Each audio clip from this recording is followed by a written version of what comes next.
why this experience will only be something that we will feel and we will acknowledge in terms of our relationship with this river. But just the mere fact that currently, as where we stand, you cannot repeat that experience on the other side of the river. So there's something pretty unique around the exact placement, how, albeit the fact that this has been an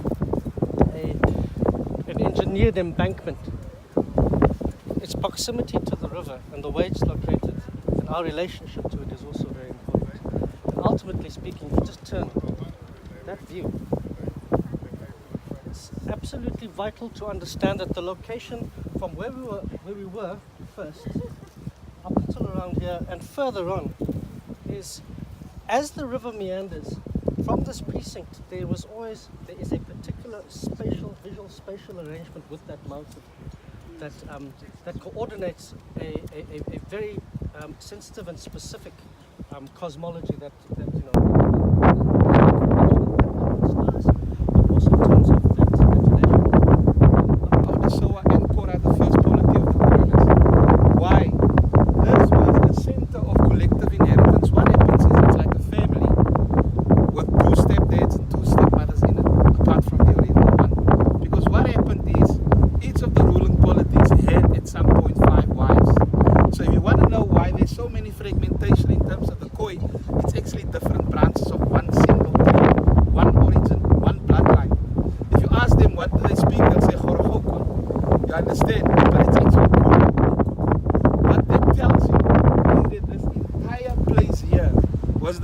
center of governance. When you speak of the Crown Pens, they could only know it if they could see it. They could only relate to it if they could physically touch it and see it. Touching, feeling, sensing is an important part of Khoi, of Kunu culture.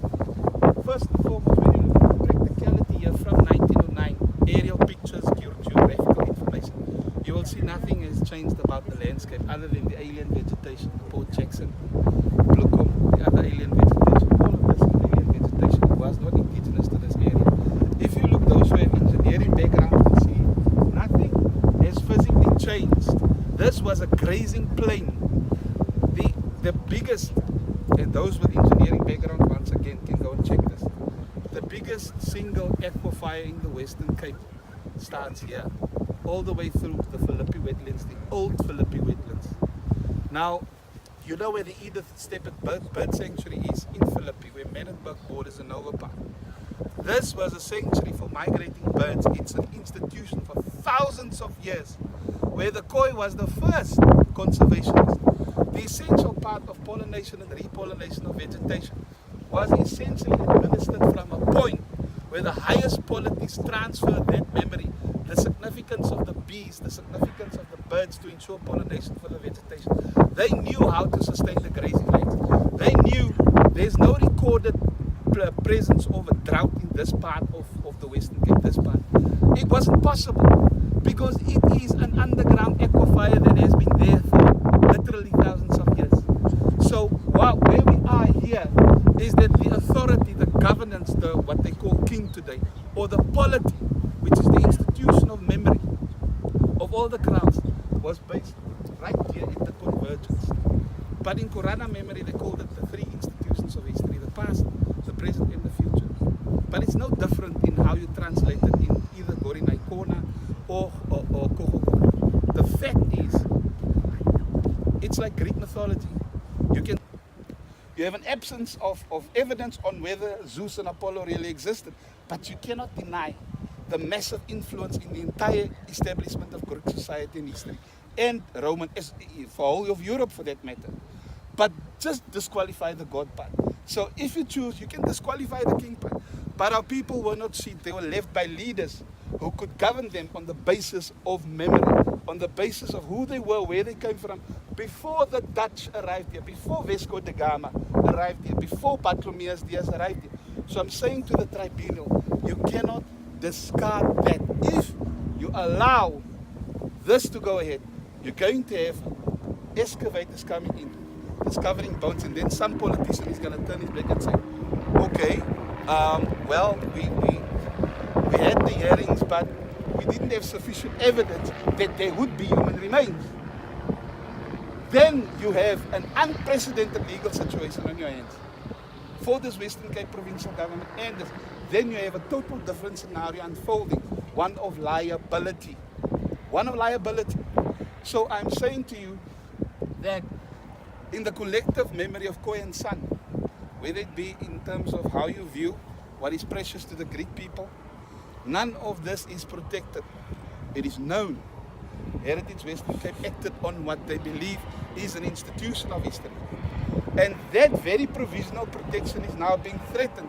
You find today where they bless people with holy water. It started here because our women use the waters to do ceremonies, to do the washing, to baptize, bless their babies. So when we speak about waters, it goes, our bodies are more than 80% water for a good reason.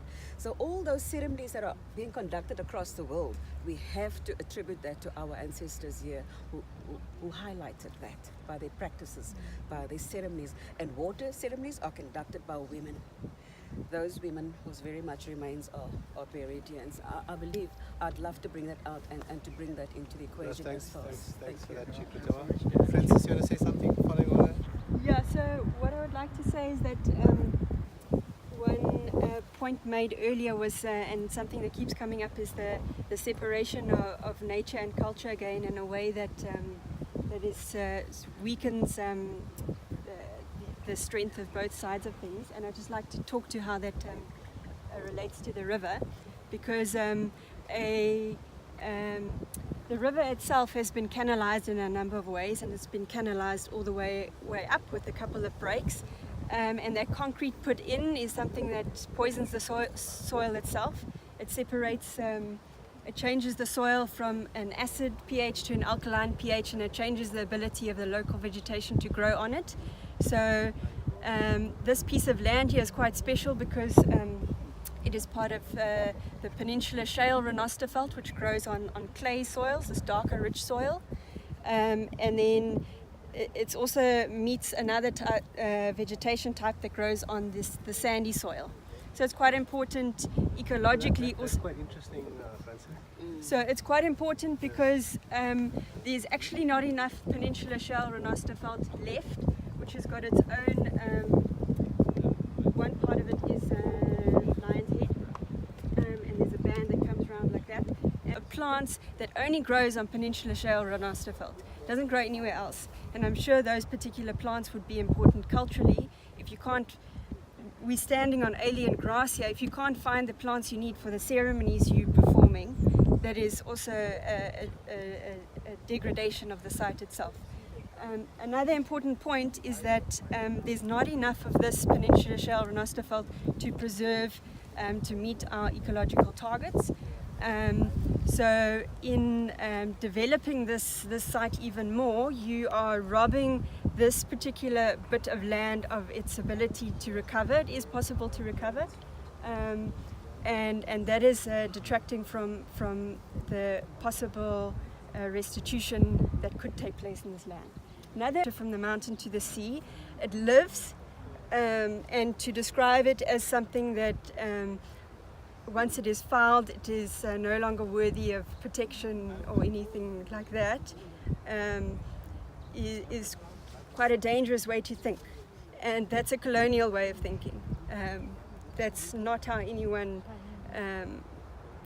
from the First Nations is talking about the space here. And what's quite important is that the rivers always used to move. They never had a particular place, and that is the natural order and the way of a river. The canalizing of the river stops it from the river from moving and shaping the landscape. And that's what happens when you insist on building concrete in particular places and declaring this piece of land your piece of land. So on a site at the moment, for this moment we're living here, right? And it is a ritual archive. It's a site that's at risk in the scientific argument, in the sacred argument, right? But we haven't learned enough about it. This whole life moment where we are having small bits of information quickly put urgently before it gets deleted. Why? It means something. If UCT was under a proposal to be redeveloped and rezoned, and we had such tribunals and meetings, and we were called together and called for cultural experts, we would have thousands of people there. Because people already understand, there would be articles, there would be archives from Cambridge to Cape Town to Delhi to New Zealand. They all know the story there. Here, this meeting will go deleted with no records again. Will it or will it not? We haven't learned enough. The stories of what happened before, yes. But the stories of what is happening now, yes. Rituals that are being performed that I have learned to perform and have been taught, learned, trying to learn, and have to perform down the river. So the whole thinking which Dr. June Bam has said as well about, we have to rethink here what here means, that the river is not cut off where the border of the river club cuts its land, that the ritual that I performed outside of the river club couldn't have been performed here, but the river continues, and the Philippi horticultural area where the aquifer is under, which absorbs the flood water, so they were drought proof, so they supply 80% of the vegetables to feed our city, is under risk of another development to be rezoned for housing. So it is connected to this one. If you rezone and you put concrete here and you forcibly remove people, nature and the river, the frogs, this endangered frogs that are there, the birds that do the migrations here, the dead which are here, the dead which are for the cigarette, symbolic in a different way of the tobacco and the smoking and the slave plantation. Those things about heritage is continuous. So I am trying to show that this is a site of learning in the way that we have to think about it like Mapungubwe, which they have acknowledged as a site of heritage. What heritage means is a site of learning for new knowledge. So it's going to, a development of concrete here is going to actually put a stop to the whole movement about looking at new ways that are sustainable. It's quite said before, the capitalistic mode is unsustainable in the long run. It needs to move to something else. But if this site for UCT, for CPUT, but also for Cambridge, you see, they have their sites. They have come and asked us at African Studies, we are interested in decolonization. Cambridge University, Oxford University, the two hegemons of colonization, colonial knowledge and that kind of thing, and saying, we identify the value of ideas, that we need something outside of what system is going on. They have said it's predatory and all that. So we are going to delete the archive that we have here if this happens. Just prematurely, if it's such a good thing, what is the harm in more public participation, more dialogue and more years of learning, so that more people, thousands here, stand here and say, we welcome the development of this in a different way. What's the harm of that? What's the urgency of it has to happen now? Can we not hear and learn instead of delete the archive? So all the scientific knowledge about the soils, the river, that the river flows from here, that the ritual I performed there was because the water came through the confluence, that it's not the same water if the confluence isn't there, and that concrete brings with it its pollution. There is no way it will be done without the pollution, even if it is noise. But the forceful removal of the frogs, which will have to relocate themselves, there is no way humans can take the responsibility to do it well enough. The birds, the migration pattern. So drawing to that close again there, pointing it to that heritage is not a dead thing in a library, the ritual is not old there, the ritual is alive here. And the decolonial movement, transformation movements, we are going to put a serious blow in the nation's economy, trying to move to a knowledge economy if we delete an archive here, because we need economic growth at a national level. Those things. And so I'd love to see the sacredness of the place preserved and not, and you know, the rivers, it's the lifeblood of the earth. It's the lifeblood of our city. If you block that, you're looking for trouble. We're already in trouble as a city in terms of unity. Don't block that. Were forced to move, and the wetland extended beyond over here. This first frontier didn't really last for very long because the people who were moved out there were chased further and further away, and the frontier had no significance because there was new settlement extending. But so this being the place of that first frontier of exclusion rather than integration is a special spot, and it's also a special spot in time that we stand on as a kind of final frontier as we aim for inclusivity, where we can return to the values that the first people had, of not owning the land, of sharing the land, of not allowing the destruction of the land, but respecting it.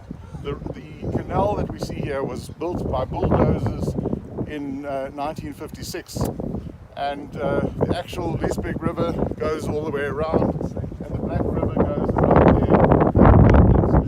Is north of us here, on this north axis, which was part of this special site of the hill where we experienced the centrality within the heavens, and which remains as an astronomical site. And right across here